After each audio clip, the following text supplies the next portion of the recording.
tem uma história interessante, que a Companhia Nacional, que foi a empresa que fez esse trecho, que o serviço da empresa era o seguinte: primeira coisa era desmatar, fazer uma picada para poder depois construir a estrada. Diferente de hoje, hoje a gente vê assim, é inconcebível o governo, tanto estadual ou federal, construir uma estrada sem finalizar ela, sem pavimentar. Naquele tempo era comum, tanto é que a BR-14, que era o nome original dela, ela foi feito, que a gente chama o leito da rodovia, as obras de arte. Essas obras de arte são pontes, bueiros, né? Foram feito isso, menos a pavimentação. A estrada funcionou mais de 10 anos sem pavimentação, sem asfalto. Sem asfalto. Sem asfalto. Então, o Adjúlio, ele era o encarregado, o Adjúlio Baltazar era o encarregado da Companhia Nacional. Ele que tomava conta do acampamento, da peãozada, ele que era o responsável em ir atrás de um bom lugar para ser o acampamento. Um acampamento é como se fosse um lugar para fazer um piquenique. Vamos dizer assim, guardado as devidas proporções. É um lugar onde tenha água boa, em abundância, lugar que tenha sombra, né? Sombra e água fresca, vamos dizer assim. Então, o Adjúlio, pelo que a gente sabe, o último acampamento tinha sido próximo da Santana. Santana, né? Santaninha. Inclusive, depois eu quero que você fale sobre Santana, né? Que tem uma história que Santana é mais antigo, né? De Paraíba do que... Foi assim, paralelo a Paraíso, né? Aí o Adjúlio saiu em busca de um novo lugar para o acampamento. Isso por volta de setembro de 58. E ele chegando aqui, ele se deparou ali com o córrego Buriti, que é aquele córrego do Parque das Águas. Nós temos dois córregos principais aqui no perímetro urbano, o Buriti e o Pernada. Pernada, né? Que corta para o Jardim Paulista, né? Isso. E o Buriti, que separa a região sul do centro da cidade, né? É o mesmo que passa também na Avenida Transbrasiliana ali. Né? E aí, o Adjúlio saiu em busca desse bom lugar. E aí achou. Sombra e água fresca. Sombra e água fresca. Quando ele chegou, já tinha um senhor que morava nas margens do córrego Buriti ali, mais ou menos onde é o Parque das Águas. É o seu Luiz Coelho e a dona Prachédia e filhos.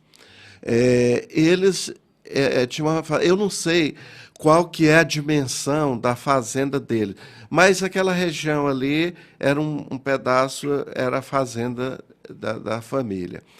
Então, quando o Adjúlio gostou do lugar, o seu Luiz Coelho falou assim: enquanto vocês fazem o acampamento mesmo, propriamente dito, se quiserem, pode ficar aqui no meu pátio. E eles, porque o que a gente...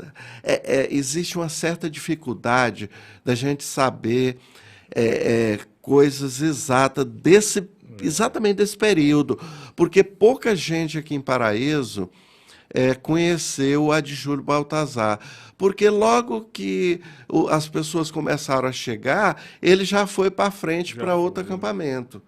Então, assim, tem pouca gente que sabe sobre isso aí. Então, mas dizem que ali onde a loja Nosso Lar, foi onde foi estabelecido o acampamento, né? E o seu Adjúlio, a esposa dele, a dona Luzia de Melo Baltazar, eles são os fundadores de Alvorada. Alvorada também foi um acampamento.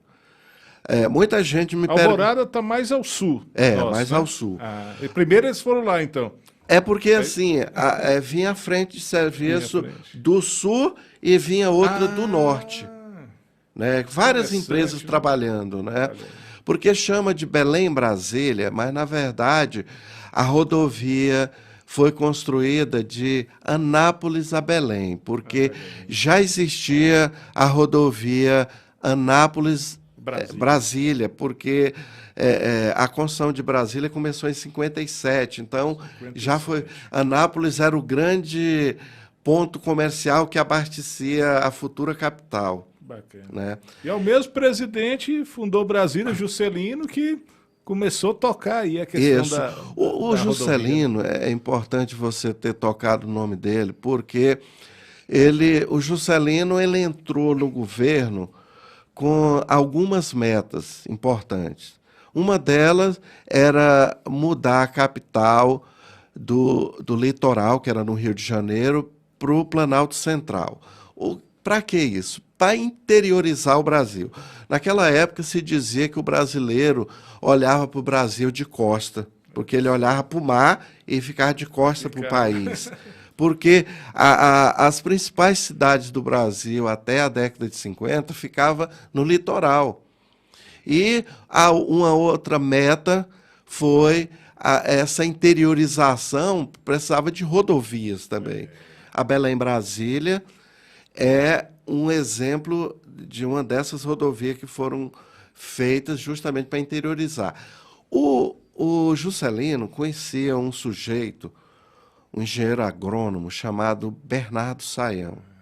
Bernardo Sayão era vice-governador de Goiás e ele tinha feito uma experiência, porque o Juscelino Kubitschek ele não era o pioneiro nessa coisa da interiorização.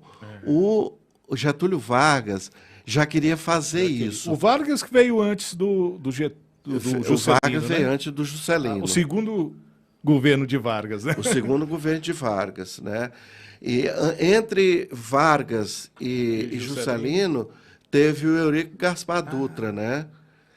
Então, na época do Vargas, o Juscelino, ele chamou o Bernardo Sayão. A ideia era fazer colônias agrícolas no interior do Brasil. Só chegou a fazer uma, que foi Ceres, em Goiás. É mesmo? Era uma espécie, fazer um núcleo urbano onde as pessoas fariam uma agricultura familiar. Uma comunidade, né? Era uma comunidade ali, mas não foi adiante. E sabendo dessa capacidade de liderança que o Bernardo Sayão tinha, o Juscelino Kubitschek chamou ele, porque assim, tecnicamente, o agrônomo ele não tem muita coisa a ver com a construção da estrada. Mas a participação do Bernardo Sayão era mais como liderança do que... Porque o corpo técnico tinha os engenheiros que estavam ali para trabalhar. Para a construção de Brasília, uma das primeiras empresas estatais que foram criadas foi a Nova Cap. E o Bernardo Sayão ele foi inicialmente convidado para a Nova Cap. Aí depois o Juscelino mandou ele para Belém, Brasília. Então, eu acredito que aqui no povoado de Paraíso, ninguém conheceu o Bernardo Sayão. Ele percorria, será? Sim, ele andava frequentemente de helicóptero, né? Principalmente de helicóptero. Aí, por que eu digo isso? Porque o Adjúlio, voltando lá na montagem do acampamento, toda vez que, de Alvorada para cá, toda vez que ele montava o acampamento, ele chamava a dona Luzia para vir dar o toque feminino no acampamento. Só tinha homem, né? Então ela vinha. Aí, Fernanda, ela chegou aqui, ela ficou encantada com a natureza exuberante. Isso eu ouvi da boca dela. Em 2002, você conheceu eu pessoalmente, conheci né? Dona Luzia eu ia para Goiânia e antes de sair de Paraíso, eu liguei lá em Alvorada e combinei. Eu falei, olha, eu vou sair daqui de madrugadinha e quero passar pelo menos amanhã aí com a senhora. A gente vai conversar. Ela me falou tanto detalhe assim. Ela disse que tinha tantas cachoeiras bonitas aí na serra, muitas orquídeas. Ela disse que o cheiro da natureza era inebriante, assim, era uma coisa incrível. E ela disse assim, é, espontaneamente, ela falou assim: "Ah, de julho, isso aqui é o paraíso." E aí, a região, naquela época, quando o acampamento se instalou aqui, as pessoas começavam. O ser humano sempre foi um ser altamente É. comunicativo, E né? tinha que dar um nome, uma referência do Tem uma local, né? referência. E as pessoas comentavam sobre esse acampamento.